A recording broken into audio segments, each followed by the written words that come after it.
Et plus dans les intérieurs, on a Tony Genet, mais également, attention à Paul Lestienne, il est sorti de l'extérieur complètement, mais c'est Tony Genet, le pilote du Genet qui va prendre la première place.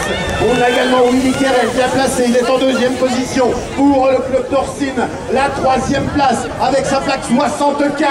Il s'agit de Paul Lestienne et Cédric Frapsos qui va peut-être aller chercher également la qualif. Attention, retour de Clément Kurzanski, et là, Clément Kurzanski, mon meilleur qui tente le tout pour le coup dans le virage pour peut-être aller accrocher la qualification de la grande finale. Est-ce qu'il va y parvenir? Ah, ça résiste bien du côté de Cédric Frapsos pour se qualifier.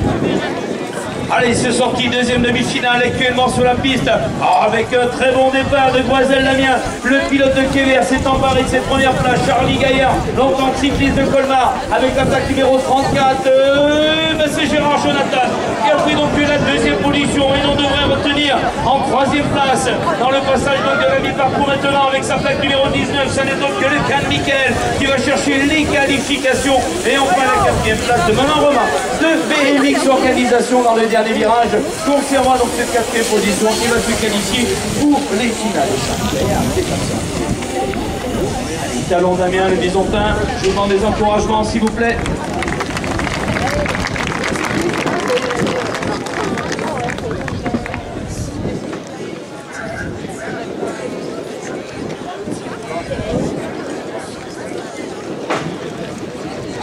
Allez, c'est parti, les cadettes maintenant, avec Capucine Favre, la pilote de Liévin qui est très bien sortie de la grille.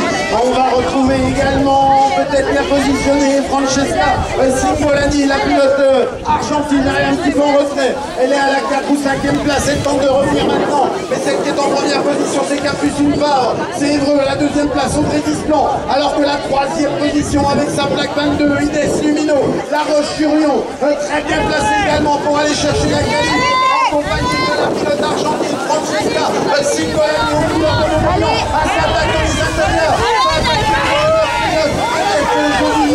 Qui va aller chercher la qualif dans ces derniers mètres de course.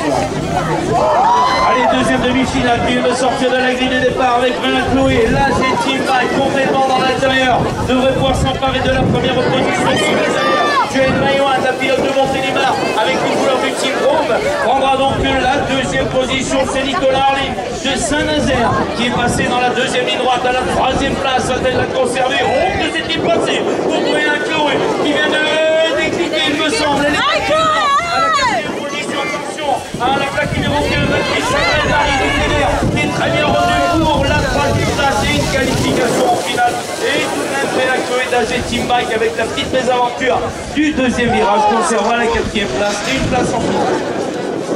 Allez, les cadets maintenant, Mathis Carlier dans les intérieurs, c'est bien sorti pour Alexis Piezanowski également.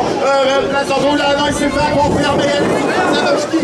Et qui va parvenir à prendre avantage? Yann Dufresne, peut-être, le pilote de Napoléon Mandeur. On va voir ça dans quelques instants. Est-ce que c'est lui qui est en première position? Je confirme. Yann Dufresne, Arnaud Comperrin est bien revenu pour Montmélian, alors que Mathis Carlier est en 3e position. La 4e place dans le couloir.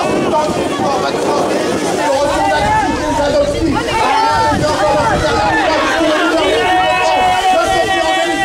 Alexis Piezanowski, Banquier Noir, le retour une nouvelle fois d'Alexis Piezanowski. Allez, la série de succès, la deuxième demi-finale avec Catenacci, la plaque numéro 49, qui essaie de se détacher. Mais ça n'est autre que le Tellier Thomas, Waron Borel qui était dans l'inter, mais qui ressortira à la deuxième position vers Pierre Hugo du Stade Dordogne, vient de s'emparer lui de la première place. On devrait pas retenir de Hugo le dernier mois. Actuellement, la mi-parcours rentre à la 3e position. Il y a eu un petit changement de plus à la 2e place. Et Rius Antoine, le dernier mois encore une fois. Les deux derniers mois sont dans le coup pour la 2e et 3e position. Pour une place en finale sur les arrières. On se dispute dans le sprint final. La 4e place et qui peut-être bien fera qualifier pour les finales. Avec Hugo Marsalek qui est bien sorti. Également Marius Versio de l'extérieur, très bien sorti, le pilote de Besançon en 2e position peut-être. Voilà, ça bascule à la 2e place pour la DNPI Besançon d'où Marius Versio, alors que c'est Hugo Marsalek, DNPI en première position. La 656, eh bien c'est Justin Tabissier, le pilote de l'UVV, bien embarqué lui aussi à la 3e place. Et il va rester un nom à connaître, Nathanaël Duel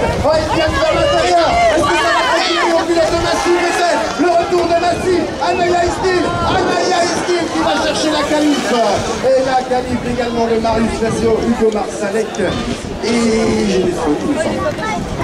Allez, c'est ressorti, deuxième demi-finale qui vient de sortir de cette grille de départ avec un très bon départ de Meunier Macléo, le pays de Loire s'est emparé tout de suite de la première position. On ne devrait pas retenir Aldo, le pilote de Montfond, à la deuxième place, troisième Charles Clément. L'Union BX du Vaucluse vient de s'emparer de la position en rentrant donc à la mi-parcours. Et enfin la quatrième place actuellement avec Dufour Simon, le pilote de Liévin, rentre dans le dernier virage en quatrième position. Devrait pouvoir conserver la quatrième position et une place en finale. Allez, les élites femmes maintenant. Allez, c'est parti avec Axel Etienne, très bien sorti de la grille de départ. Et la championne de France, Manon Valentino. Les deux pilotes au coude à coude là dans cette première ligne droite. Et celle qui va parvenir à prendre avantage, Axel Etienne. Lampe BMX ouvert, l'ADF bien sûr en première position. Manon Valentino pour le stade bordelais BMX en deuxième position. Marine Lacoste est en troisième position pour Lampe BMX Auvergne également. Elisa Rizzo, la pilote cavaillonnaise, pour l'instant qualifiée bien sûr pour cette grande finale dans la catégorie des élites femmes. Attention au retour de la pilote de la DNC qui va conserver Océane Mestier qui est bien revenu et qui va aller se qualifier pour la grande finale dans cette catégorie des élites femmes. Allez, deuxième demi-finale chez les dames qui viennent de sortir de la grille des départs. 6 pilotes, 8 sur la feuille bien entendu. Avec la plaque numéro 137, Vinépruy, la Byzantine, vient de s'emparer de la première place pour une place en finale. On devrait retrouver Rossa Nassara ou Hans Leroux pour le Team Drôme à la deuxième position. 888, c'est Rossa Nassara qui s'est donc emparé de la deuxième position pour le passage de cette deuxième demi-finale chez les dames. Sur les arrières, Hans Leroux revient très bien pour une position à la troisième place. Ça n'est autre que des Volder Charles Sporad et de s'emparer donc de la troisième position et va se placer pour une place en finale bien entendu avec cette qualification et le Team Drôme sur les arrières avec un Leroux prendra la quatrième place. Allez les élites maintenant qui va parvenir à se dégager. Enzo Papa peut-être. Enzo Papa est très bien accéléré. Léo Garroyan dans les intérieurs. Le pilote de Sarian. Ça a bien accéléré également dans les extérieurs. Théo Chapelle pour Compiègne Sportrad. On va voir qui est en tête toujours. Le même leader avec sa plaque 314 et Enzo Papa en première position. La deuxième place elle est pour Théo Chapelle. Le pilote de Compiègne. Léo Garroyan en troisième position.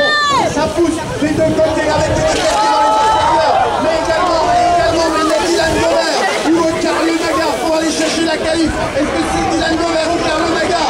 Il me semble que c'est Carlo Nagar qui se qualifie lui aussi pour la grande finale. Allez, deuxième demi-finale, catégorie des élites qui vient de sortir la grille des départs. Dans les intérieurs, il y a notamment plein centre notre ami Rancurel Jérémy et Maillet Romain de Lens. Les deux raiders de Lens s'emparent de la première grille, deuxième position.